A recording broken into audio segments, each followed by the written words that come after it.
I don't need this provider status of yours, okay Dhruv? अब मैं job कर रही हूँ तो ये पैसों की बातें ना डीलिंग करो प्लीज हमारे बीच में। यार इतनी जिद क्यों कर रही हो तुम?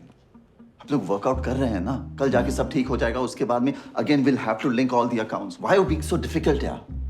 अच्छा, no sorry, I am being difficult. और तुमने जो हमारे बेड पे अपने असिस्टेंट के साथ किया था, दैट वाज इजी राइट?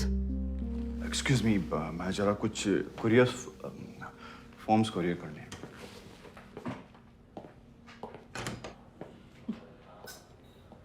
उस बात के लिए मैं 100 बार तुमसे माफी मांग चुका हूं यार, हाथ जोड़ चुका हूं, पैर पड़ चुका हूं, और करूं तो करूं क्या?